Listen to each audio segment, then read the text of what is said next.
Coming up on CPTV, Mayor David Uran visits the dog radio a day ahead of the election, CP teachers give their thoughts on educational funding in the state of Indiana, and we take a look at what social studies teacher Vince Lewis focuses on when the bell rings. CPTV is up next.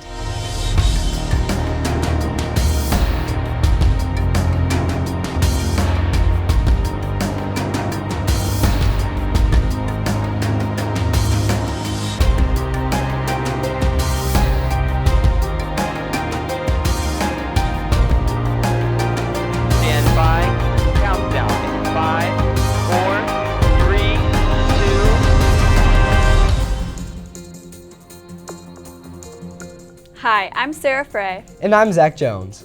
Welcome to CPTV. Kirsten Robinson will have your 5-day weather forecast, and Ramsey Harkness will bring us CP Sports highlights. Here's what's happening at Crown Point High School. Teachers in Chicago returned to school last Friday after striking for 11 days. The strike ultimately accomplished a raise in teacher pay and a rule forcing every school in the city to have a social worker and nurse on staff. More and more communities are speaking out in favor of increasing education funding.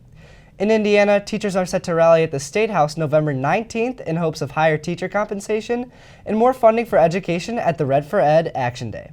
CPTV's Jenna Mylosh is in the studio now with more info. With the Chicago Public School teacher strike ending last Friday, the spotlight moves on to our own Indiana teachers. On the 19th, the Indianapolis State House will be filled with hundreds of teachers gathered to advocate higher teacher compensation and more funding for education at the Red for Ed Action Day. The goal of the rally is to create classrooms that are conducive to learning for students, increase salaries to allow educators to afford to stay in the profession they love, and to create opportunities for our communities. We spoke with CP Education Association Union Bargaining Committee member Ryan COLLIER and CPHS economics teacher Jim Englehart to learn more. Red for Ed is a movement to try to generate some support for public education, some funding, as Indiana tends to lack a lot of the other states in the country. Hopefully what they've done here in Indiana will avoid that in the future, but at a certain point, when you see teachers having to work not just one job, but maybe 2 or 3 jobs in order to supplement their income, that's extremely problematic. Beyond the normal kinds of things like educators are always trying to do, reduce class size, hire qualified professionals, just generally increase funding, I think is kind of the big thing that, like I said, Indiana tends to trail most of the states in the country with the amount of dollars that they allocate for student spending. It's not just about money, but it's how they feel they belong and how they're treated, based again for how they've been treated through an education system that has tried to be more caring and more inclusive, which I think generally is good. But that means more mobility. And if there's anything that would actually help teachers, is for them to be willing to be more mobile, because as they do so, then they cause for employers to want to pay them more money in order to try to keep them. Ultimately, what it boils down to is having good teachers working hard and knowing their content very well. So at the end of the day, I think that's the big thing that we're hoping to see. The facts are, nationally, Indiana is ranked 36th out of 50th in average and starting salary and 47th in student spending. The average teacher is paid only 79 cents for every dollar a professional with the same education and time of practice makes. An even more apparent fact is that 80% of schools in Indiana had a significant lack of teachers on the first day of classes at the start of this year. 80%. The teacher drought in Indiana is set to affect the future of our school systems more and more as the years progress, and so the future of our own Indiana education system lies in the hands of all of us. Zach, Sarah? Educators across Indiana will be wearing the color red in support of this movement. Speaking of educators, if you're a freshman, things probably seem like they've always been this way. However, hopefully sophomores, juniors, and seniors realize there is a new principal in the building, and his name is Russ Marcinick. Marcinick took over the role when former CPHS principal Chip Pettit accepted the position of superintendent of schools for the Duneland School Corporation. Here's some things we bet you don't know about our new principal. What are 3 interesting facts about you? Interesting facts about me: I'm 47 years old. I live in Crown Point. I have a wife and 3 daughters. Why did you decide to do the job you're doing now? Well, I decided to become principal at Crown Point High School because I had worked here as an assistant principal for 9 years, and prior to that, I taught for 14 years. So I've been in education for a total of 24 years, and I felt like this was a logical next step in my career. What is the most impressive thing you can do? I could do the worm. What job would you be terrible at? Artist. I'm not very artistically inclined. What is one skill you would like to master? I would like to master the skill of playing a musical instrument, maybe the piano. What is your favorite sport? My favorite sport is basketball. I used to play it and coach it. Do you like horror movies? I love horror movies, especially around Halloween. What's your favorite? My favorite is probably the original Halloween from 1978, the John Carpenter version, and but I also like other ones. You could find them on YouTube. You could find House on Haunted Hill. I like that one. And I also like one called Horror Hotel that you could find on YouTube. They're kind of classics, black and white types. What is special about the place you grew up? I grew up in the city of Hammond, Indiana, and probably the special part about it is that it was close to Lake Michigan. I enjoy going to Lake Michigan, and that was a part of my life when I was growing up. And also the diversity that the city of Hammond presented. I was able to grow up around a lot of different kinds of people, so I think that that was helped shape the person that I am today. What's your biggest pet peeve? My biggest pet peeve is people who can't stop talking. What is a secret obsession of yours? Every morning when I eat breakfast, I like to scroll through a website called the Daily Mail. It's kind of a news/gossipy website about celebrities, but then they also have real news on there. But I tend to look at that when I'm eating my grape nuts in the morning and blueberries. Any words for your students? To always do your best, to enjoy the time you have in high school because it does go fast. Try to make the most of it. I would say also see and view your teachers as mentors and role models. Teachers can make a significant difference in your life, and listen to them, get to know them, talk to them, and then have fun. Like I said, high school goes by so fast that you look back and here it is that you're going to be a senior, and before you know it, it's over. So make the most of the opportunities that our school has to offer, but also have fun with your friends and do things that you'll remember. Make positive memories while you're here. Crowntown Media has won a number of awards in the past at the state and regional level. But on Friday, we won our first National Student Production Award from the National Academy of Television Arts and Sciences. The awards were streamed last Friday from New York City, and 2019 CPTV alum Nick Morgan won Best Short Form Fiction for his film I Got Next. Morgan is currently studying film at DePaul University. We covered the highly anticipated renovation of the Crown Theater last spring. Set to premiere live entertainment this past July, the opening has been delayed numerous times by the owner, Brad Strom, due to historical renovation, guidelines, and money. For now, shows have been put on halt and has some wondering if the theater will ever open its doors to the public. Here's CPTV's Jamie MANOJLOVIC with more.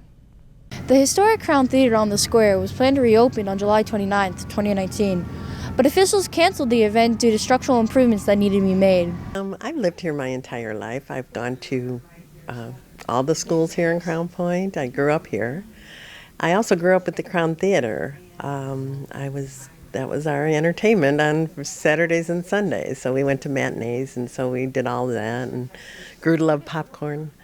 I'm a little disappointed in the theater right now because it hasn't opened, and I'd like to see it open. I'm sure all the businesses in downtown would, but I think more importantly the residents would. So I'm hoping they get it, open soon and make it available for people to buy tickets. So I've been in Crown Point since 2005. I opened my business here in the old courthouse, Mescalari. I opened that in 2011.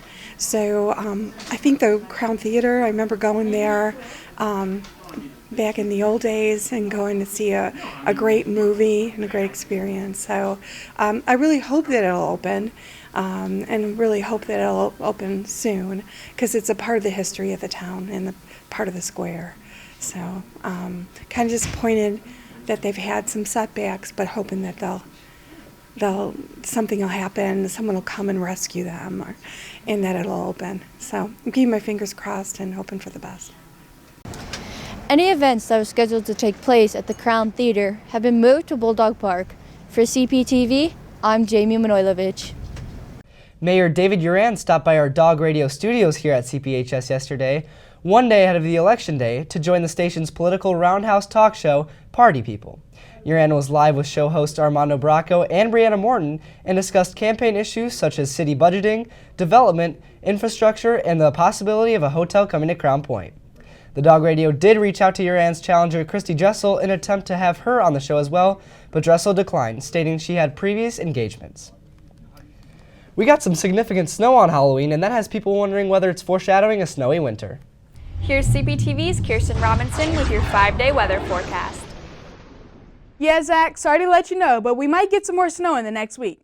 The weather this past week only confirms that it's officially winter. So let's take a look at whether or not we can expect those same wintry temperatures today. Rain will stay in the region until later tonight, with winds picking up as the day goes on. And this afternoon, the temperature will hit a high of 49 before dropping throughout the night. For your 5-day forecast, tomorrow the high will be 36 degrees with that S word we've all been avoiding. That's right, snow. Thankfully, we shouldn't see any more throughout the rest of the week, with the high at 34 on Friday. And as we look at your weekend, it will be warmer on Saturday and Sunday with temperatures in the low 40s and cloudy skies. Monday, we're looking at the high at 49, the warmest it'll be all week. So that's your 5-day weather forecast. Stay warm, everyone. Zach, Sarah. Thanks, Kirsten. Looks like below normal temperatures for a while. The CP football team moves on to the sectional championship game, and the volleyball team falls short of their state title run. Here's Ramsey Harkness with your CP sports highlights. The 5-4 CP football team took on the 3-6 Lake Central Indians last Friday night at Lake Central for the first game of sectional play.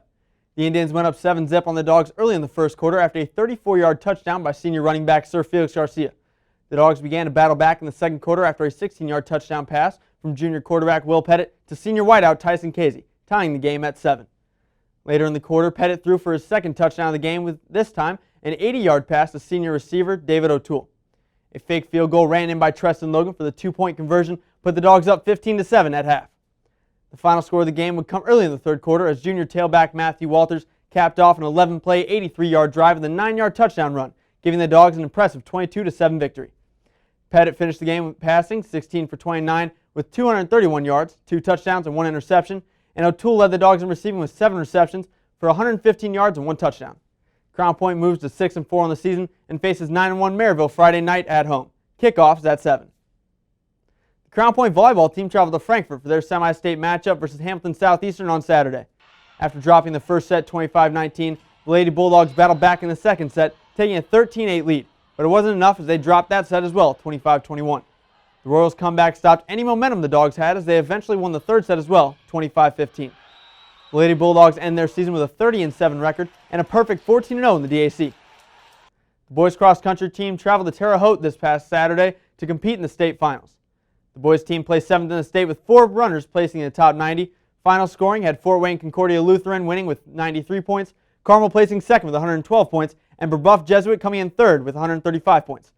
Senior Gino Cristofanelli placed 9th with a time of 15 minutes and 51 seconds, and CP's lone runner for the girls' cross-country state final was junior Jalen Burgos, who placed 71st with a time of 19 minutes and 31 seconds. And that's it for sports. Teachers have busy lives here in the building and, of course, in their personal lives.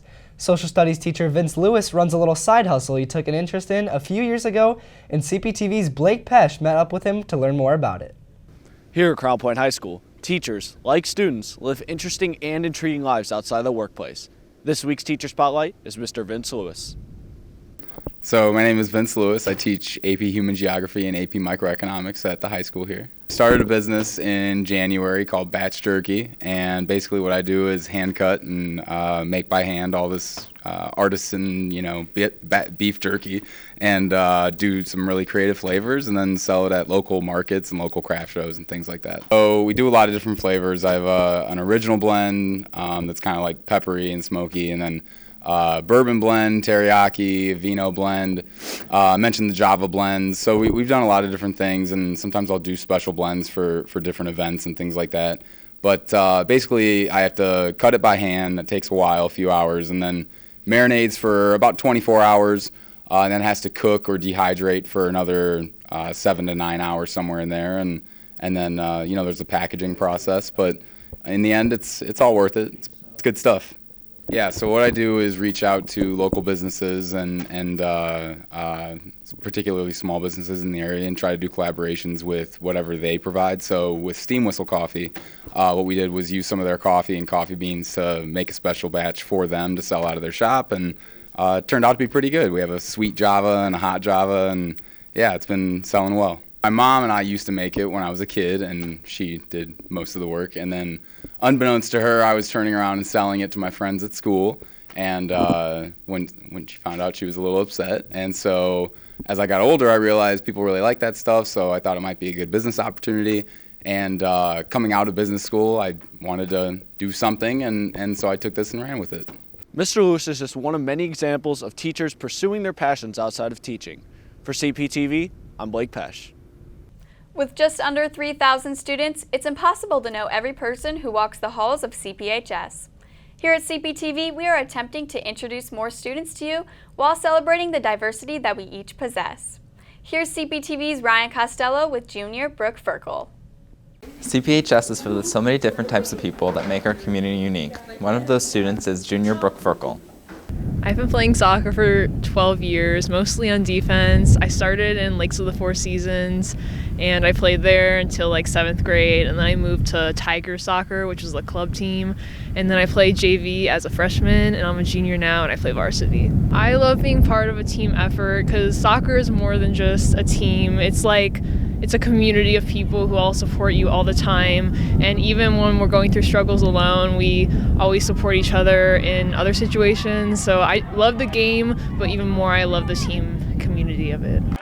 For away games, we don't get home until like 10 o'clock, so we have to go to school, then get ready for soccer, go to soccer, play a whole game, watch the other team's game, and then we'll have to come home, figure out homework. So I guess we just all try to do as little schoolwork as possible that we can get the best grades that we can, because we really don't have a lot of time to do both, and we have to spend a lot of time on the soccer field. Even though I love playing soccer and there are great things about it, it's also like during the season I can handle schoolwork and soccer, but there are other things in the world that I care about. You lose time with friends, you lose time with family. There are other things that I like doing, like writing and reading, that you just don't have time for anymore. So as much as soccer is great, it just takes away time from a lot of other things that I like to do during that season. Whether you have to balance a job, a hobby, or passion on top of your schoolwork, we are all CP. For CPTV, I'm Ryan Costello. Every day, hundreds of students walk our hallways, but do they walk with a hall pass as the rule states? Armando BRACCO made it his mission to find out. Roughly 2,800 students travel the halls every day, and many in between passing periods. This is a time when students are supposed to be traveling the halls with a pass. But do the students really travel the halls with a pass? A good 33% don't travel with a pass. Why do you think that is? Because they like to be sneaky and disobey the rules. Do you ever travel the halls without a pass? No. Are you just saying that because there's a camera here? No.